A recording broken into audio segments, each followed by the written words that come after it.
बांग्लादेश की पूर्व प्रधानमंत्री शेख हसीना को फांसी की सजा सुनाई गई है। फांसी की सजा सुनाई गई है। पूरी दुनिया में आज सिर्फ और सिर्फ इसी खबर की चर्चा है। विश्व की राजनीति में शेख हसीना का बहुत बड़ा कद रहा है, बहुत बड़ा कद रहा है।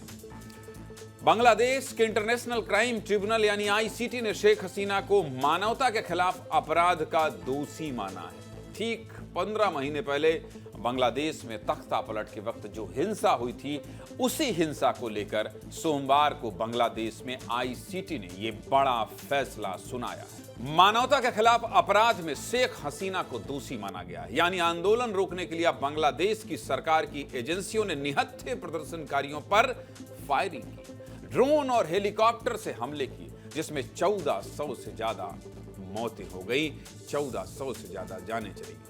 इसी मामले में शेख हसीना को फांसी दी गई। इस पूरे हिंसा के मामले में शेख हसीना पर 3 आरोप लगे, जिसमें पहला आरोप लगा उकसावा। मतलब 2024 में जुलाई अगस्त में बांग्लादेश में शेख हसीना ने ही हिंसा के लिए उकसाया था।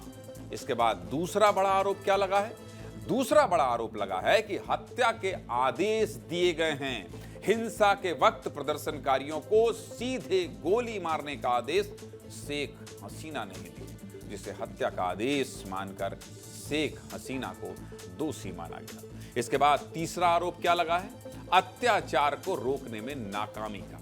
बांग्लादेश में उस वक्त जो अत्याचार हुए उसको रोकने में शेख हसीना की सरकार पूरी तरह फेल रही, पूरी तरह से नाकाम रही। इन तीनों ही मामलों में शेख हसीना को एक ही सजा मिली है, वो थी सजाए मौत।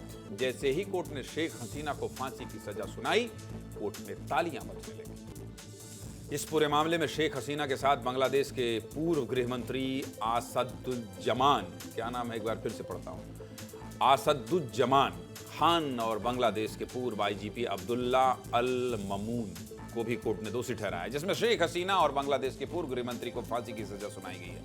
तख्ता पलट के बाद से ही ये दोनों भारत में रह रहे हैं, जबकि बांग्लादेश के पूर्व आईजीपी अब्दुल्ला अल ममून को 5 साल के लिए जेल की सजा सुनाई गई है। ऐसा इसलिए हुआ क्योंकि बांग्लादेश के पूर्व आईजीपी अब्दुल्ला फिलहाल जेल में है और इस पूरे मामले में वो सरकारी गवाह बन गए हैं। समझ गए आप? बस इसीलिए उनको 5 साल की सजा देकर छोड़ दिया गया है।